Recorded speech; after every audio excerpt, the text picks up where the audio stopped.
silakan yang mau ngaji petik tuh boleh. Itu selama itu pohon dimanfaatin tuh, dipakai tuh sama orang, pahalanya terus mengalir. Ya tapi walaupun saya sering bilang sama ibu-ibu tuh, karena kalau saya bilang begitu suka pada girang, tapi tetap walaupun orang yang udah nanam silakan ambil, tapi kalau ngambil ya ngomong dulu menyempunya. Ya kadang-kadang ibu-ibu udah ngomong gitu, kagak main ngambil aja.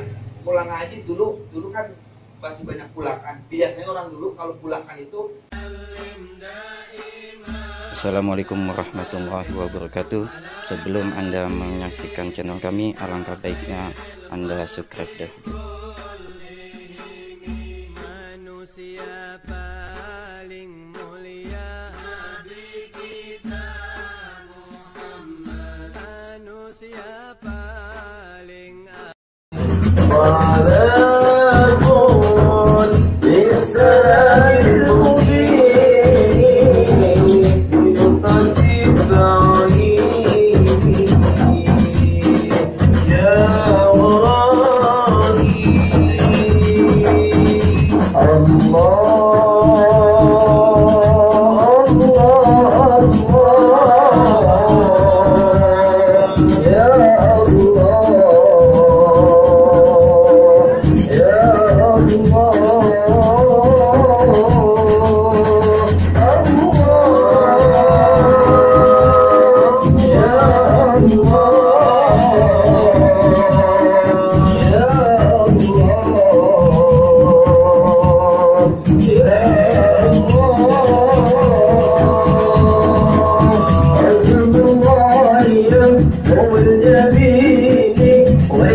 Alhamdulillah telah hadir di tengah-tengah kita.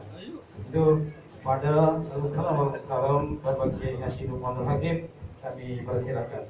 Sallu ala Muhammad wal mursalin sayyidina wa habibina wa syafi'ina wa dhurrina wa maulana Muhammadin wa ala alihi wa sahbihi ajma'in, amma ba'du. Qala Allah Ta'ala fil Qur'anil Karim wa huwa asdaqul qailin, a'udzu billahi minasy syaithanir rajim, bismillahirrahmanirrahim. Wal yakhshal ladzina law taraku min khalfihim dzurriyyatan di'afa khafu 'alaihim falyattaqullaha wal yaqulu qawlan shadida.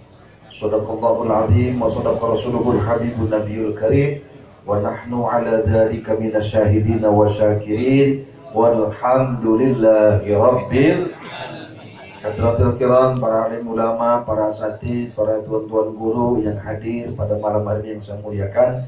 Wabil khusus guru kita Al-Mukarram Al-Ustaz Fitriyadi Arsyad, yang saya hormati guru kita Ustaz Irwandi, Ustaz Iwan, Ustaz Yusuf, juga yang saya hormati Al-Habib Farid Maula Hela, dan juga guru-guru lainnya, ustaz-ustaz lainnya yang mohon maaf tidak dapat saya sebutkan namanya satu persatu, namun tidak mengurangi rasa hormat dan takjub saya kepada beliau, sahibul bait, keluarga besar almarhum Bapak Nasir bin Begang, yang tidak dapat saya sebutkan satu persatu. Mudah-mudahan semua mendapat keberkahan dari Allah Subhanahu wa Ta'ala. Aparat pemerintah, para ketua lingkungan, khusus ketua lingkungan setempat, Bapak RT atau Bapak RW yang hadir yang saya hormati, segenap para pimpinan majelis taklim, bapak-bapak, ibu-ibu, para pemuda dan pemudi yang sama-sama mudah-mudahan kita semua dirahmati oleh Allah Subhanahu wa Ta'ala. Alhamdulillah, puji dan syukur kita panjatkan kehadirat Allah pada malam hari ini. Kita dapat berkumpul bersama dalam rangka peringatan Maulid sekaligus haul yang kedua almarhum Bapak Nasir bin Begang. Mudah-mudahan hadir dan kumpulnya kita malam hari ini senantiasa selalu dicatat oleh Allah sebagai amal ibadah. Amin.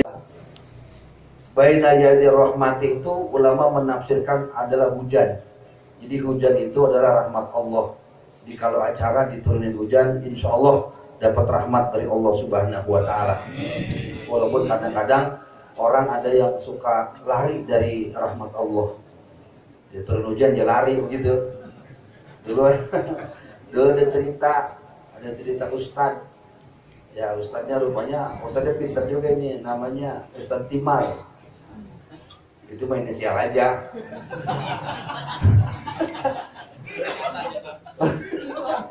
Jadi Ustadz Timar rumahnya deket musola. Ada aki-aki mau sembahyang jalma ke musola, hujan. Tuh aki-aki kan lari, karena takut hujan, ntar pada lepek bajunya. Kata Ustadz Timar begini, "Kong, kenapa lari? Hujan Ustadz." Hujan itu rahmat Allah. Jangan lari dari rahmat Allah, santai aja. Rupanya nih, ini aki-aki sebagai murid menurut sama gurunya. Bener orang lari. Jalannya begitu pelan. Cuman sampai musola pada lepek bajunya habis. Itu Ustadz Timar dalam hati cekikan, tawa kena kok kerjaan tuh aki-aki. Lain waktu giliran Ustadznya yang kehujanan. Lari juga nih Ustadz. Lah kan nih aki-aki ngeliat kemarin gue diomelin katanya lari. Jadi kan gilirannya lari juga kan begitu. Ustadz jangan lari kata begitu. Emang apa? Kemarin saya nggak boleh lari karena hujan rahmat Allah. Giliran Ustadz, kok sekarang lari? Emang dasar Ustadznya pinter juga. Katanya begini, justru saya lari itu, katanya, saya nggak mau menginjak-injak rahmat Allah yang berserakan. Hujan itu kan rahmat Allah gitu. Jadi saya nggak mau menginjak-injak rahmat Allah yang berserakan. Emang dasar Ustadz jalan dari cik juga. Hadirin yang dirahmati Allah, saya nggak ngomong maulid dah malam hari ini. Saya mau ngomongin haul aja dah, ya. Pak almarhum Bapak Nasir bin Begang, haul yang kedua. Orang yang paling bagus itu, yang paling bahagia, orang yang jasadnya wafat, ya, tapi amalnya, pahalanya terus mengalir. Itu orang yang paling bahagia. Orangnya wafat, orang yang meninggal dunia. Selesai deh tuh amal perbuatannya. Urusan dunia beres. Urusan dunia udah gak ada lagi deh tuh. Tapi dia punya amal, tetapi dia punya pahala masih terus mengalir. Ini yang harus kita pikirin mumpung dari sekarang kita masih hidup. Bagaimana caranya kita udah gak ada di alam dunia, tapi kita masih dapat aliran pahala dari amal yang pernah kita lakukan. Kalau bahasa orang kerja mau begini Pak, orang begawe tapi digaji tiap bulan. Apa namanya itu? Pensiun. Udah nggak kerja kan ya? Tapi tiap bulan masih ke kantor pos BI ngambil duit tiap bulan 2 juta gitu. Itu duit pensiun, kagak kerja tapi masih diambil duit aja dia. Kita udah nggak ibadah, orang udah meninggal dunia, tapi masih terus dapat aliran pahala dari amal yang pernah kita lakukan di dunia. Itu ada hadis Nabi itu. Jadi hadis Nabi, kata Nabi begini, sab'un yujra lil 'abdi ajruhunna wa huwa fi qabri ba'da mauti. Ada 7 amal yang pahalanya akan terus mengalir sampai ke dalam kubur. Orangnya udah meninggal dunia, orangnya udah wafat, udah nggak sholat, udah nggak puasa, udah nggak sedekah, udah nggak melakukan ibadah apapun, tapi pahalanya dia terus masih dapat pahala dari amal yang pernah dilakukan waktu di dunia. Kalau hadis yang sering kita baca, yang familiar itu ada di buku Yasin. Itu ada 3. Iza matabnu adama in qata amalu ila min salasin, ketiga. Ini mah dalam baris lain kata Nabi, sab'un yujra lil abdi ajruhunna wa huwa fi qabri ba'da mauti. 7 amal yang pahalanya terus akan mengalir padahal orang sudah meninggal dunia. Apa itu? Kata Nabi yang pertama, man alama ilman. Orang yang mengajarkan ilmu. Jadi ilmu di sini maksudnya ilmu syariat, ilmu yang mengajarkan orang kenal kepada Robnya, ilmu yang mengajarkan orang dari tempat yang gelap menuju tempat yang terang. Maksudnya menuju jalan yang lurus yang diridhoi oleh Allah Subhanahu wa taala, yaitu ilmu syariat. Jadi orang yang mengajarkan ilmu kemudian ilmunya diamalkan oleh orang lain, maka itu selama ilmunya diamalkan oleh orang lain, dia kebagian pahalanya walaupun itu orang udah meninggal dunia. Contoh gampangnya guru-guru kita, para kiai, para ustadz yang muridnya banyak, yang punya pesantren, yang satunya banyak. Kiai ini udah wafat tuh, kiai ini udah meninggal dunia. Pak, itu masih kebagian pahala tuh dari ilmu yang diberikan kepada murid-muridnya. diamalkan sama murid-muridnya, dia masih terus dapat aliran pahala. Selama sungai itu dipakai dia buat untuk kepentingan irigasi, dipakai untuk perkebunan dan sebagainya, selama itu sungai mengalir tuh, maka selama itu pahalanya mengalir buat dia. Itu yang kedua. Yang ketiga, orang yang wa'afarobi, orang-orang yang menggali sumur. Kalau sekarang mah udah nggak gali sumur ya. Sekarang mah membuat sumur, nyuruh orang maksudnya ngebor. Jadi sekarang orang pada ngebor tuh, ya. Orang yang bikin sumur tuh, sumurnya dimanfaatin buat kepentingan orang banyak, entah itu buat MCK, dijadikan tempat umum orang untuk mengambil, dimanfaatin airnya, maka selama itu sumurnya keluar air, selama airnya dimanfaatin, maka selama itu pula pahalanya terus mengalir buat dia. Makanya kalau ada orang bangun musola tuh, orang lagi tren nih, kalau ada orang bangun musola, bangun masjid, bangun pesantren, suka ada yang telepon begini, nah itu untuk sumur bornya urusan saya. Begitu. Kalian udah ngamalin di sini nih. Jadi selama itu sumurnya dipakai sama santri buat ngaji tuh, santri pada mandi, pada sholat segala macam, dia pahalanya mengalir itu buat dia sederas air itu. Ini pernah dicontohkan oleh sahabat Rasulullah, Sayyidina Utsman. Di Madinah masih ada namanya sumur Utsman. Namanya mah sumur rumah, karena dulu milik orang Yahudi, namanya rumah itu. Dibeli sama Sayyidina Utsman.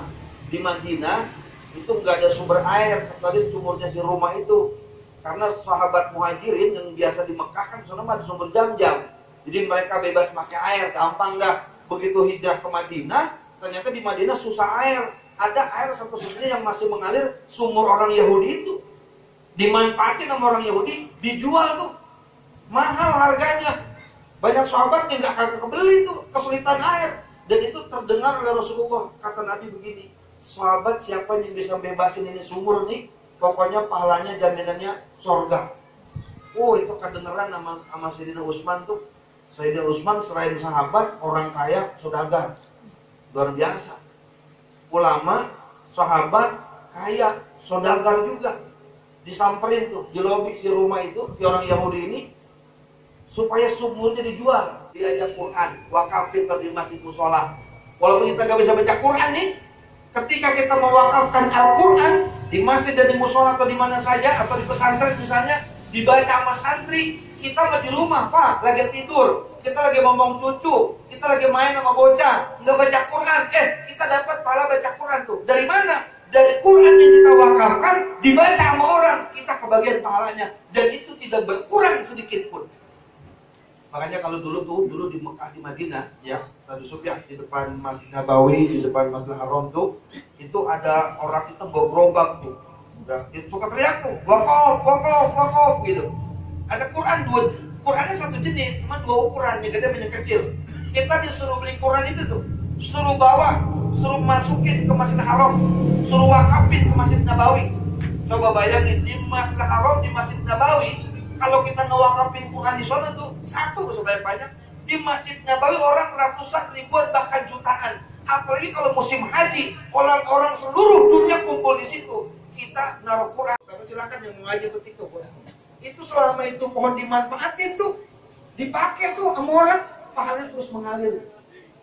Ya tapi walaupun saya sering bilang sama ibu-ibu tuh, karena kalau saya bilang begitu suka pada girang, tapi tetap walaupun orangnya udah nanam silakan ambil, tapi kalau ngambil ya ngomong dulu menyempunya. Ya kadang-kadang ibu-ibu udah ngomong gitu, kagak, main ngambil aja. Pulang ngaji dulu kan masih banyak pulakan. Biasanya orang dulu kalau pulakan itu dipakernya pakai batu mobil tuh. Kalau sekarang mah dipakernya pakai hebel. Dulu pakai batu mobil, tangkep-tangkepin tuh. Buat latihan orang, itu kan pucuknya cakep-cakep tuh. Ya paker, tapi ada pucuknya. Nenek-nenek pakai kudungan, rapi pakaiannya, baru selawatan, metik ujung singkong orang tuh. Ya Rabbil Mustafa balik mak, dan orang pakai selawatan. Dulu ya saya mah, karena mau dipakai udah hebel semua. Dan yang terakhir, yaitu orang yang meninggalkan anak, yang anaknya selalu mendoakan buat orang tuanya. Ini pahalanya akan terus mengalir. Kalau hadis yang sering kita baca, waladul soleh yad'ulah, anak yang soleh yang selalu mendoakan orang tuanya. orang tuanya udah meninggal dunia, tapi anak-anaknya masih doain orang tuanya, maka orang tuanya walaupun sudah wafat, sudah meninggal dunia, maka terus kebagian pahala dari amal, dari doa yang disampaikan oleh anak-anaknya. Termasuk malam hari ini, orang tua kita Bapak Nasir sudah wafat, anaknya kumpul, bikin acara, mendoakan buat orang tuanya. Walaupun orang tua sudah wafat, maka beliau almarhum kebagian pahala dari apa yang dilakukan anak-anaknya, dari doa yang kita baca pada malam hari ini. Minimal begini ya, hadirin yang dirahmati Allah, minimal mah ya sebagai pada bakti lah. Ya kalaupun kita nggak bicara pahala dulu nih, sebagai anak udah seyogianya berbakti sama orang tua, udah kewajiban itu mah. Sayyidina wa maulana Muhammadin wa ala alihi wa sahbihi ajma'in, amma ba'du. Pertama-tama yang sama kita cintai dan kita muliakan segenap para asatidzah, guru-guru kita semua yang hadir pada malam hari ini, bil khususan Al-Ustaz Muhammad Fitriyadi, Al-Ustaz Nirwandi, Al-Ustaz Luqman Hakim, Habib Al-Mahbub, Habib Muhammad Farid bin Hasan Maula Khailah, Ustaz Arifin, Ustaz Iwan, Ustaz Adel Sadeli, dan juga tim hadroh bil khusus sahibul bait, keluarga besar Ibu Ustazah Nonon, keluarga almarhum Bapak Nasir bin Tugang. Mudah-mudahan kita doakan diberikan berkah oleh Allah Subhanahu wa taala. Bapak-bapak hadirin para jamaah peringatan Maulid Nabi Muhammad SAW sekaligus acara haul yang kedua almarhum Bapak Nasir. Mudah-mudahan apa yang sudah kita baca tadi daripada Al-Quranul Karim, zikir, sholawat kepada Nabi Muhammad SAW menjadi sebab Allah cucurkan rahmat ke alam kuburnya, sehingga kuburnya Allah jadikan raudhah min riyadil jannah. Amin amin ya rabbal alamin. Tadi penceramah kita Al-Mukarram Al-Ustaz Luqman Hakim sudah membicarakan tentang haul ya. Jadi saya mau bicara maulid aja dah. Ya, bicara maulid Nabi besar Muhammad sallallahu alaihi wasallam. Jadi ketika maulid digabungkan dengan haul, insya Allah ini termasuk alamatul qabul. Amin. Perjuangan keluarga Bapak Haji Nasir mudah-mudahan diterima oleh Allah Subhanahu wa taala. Sebab semua yang itu ada sebabnya. Sebabnya adalah satu, karena Nabi Muhammad dicintai oleh Allah Subhanahu, itu baginya. Sebab Nabi ya, dalam sebuah hadis kursi dikatakan, katanya innallaha idza ahabba abdan, Allah nih kalau cinta seseorang, nada Jibril, dia panggil Jibril, ya Jibril, katanya inni uhibbu fulanan fa ahibbah, saya ini cinta sama si fulan, maka kamu wajib cinta sama dia. Maka Jibril langsung cinta sama si fulan, yang si fulan ini memang dicintai oleh Allah Ta'ala. Maka seketika Jibril sebagai rajanya malaikat bilang sama seluruh malaikat yang ada di langit, bilang ya, wahai para malaikat, innallaha ahabba fulanan, sungguhnya Allah cinta sama si fulan, fa'ahibbu, maka cintailah si fulan itu. Maka terus seluruh malaikat cinta sama si fulan yang dicintai oleh Jibril, yang dicintai oleh Allah Subhanahu wa ta'ala. Maka ketika penduduk langit sudah cinta semua, maka kecintaan ini akan nyetrum ke bumi. Makhluk yang di bumi otomatis saja cinta kepada manusia yang dicintai oleh Allah. Bahkan Jibril pernah berkata, katanya, aku telah mengelilingi alam jagat raya ini, aku nggak dapetin manusia yang sangat dicintai melebihi cintanya Allah kepada Nabi besar Muhammad sallallahu alaihi wasallam. Maka otomatis ya, Nabi Muhammad itu manusia yang sangat dicintai. Manusia yang sangat dicintai karena dicintai oleh Allah Subhanahu wa ta'ala. Nah, seperti itu.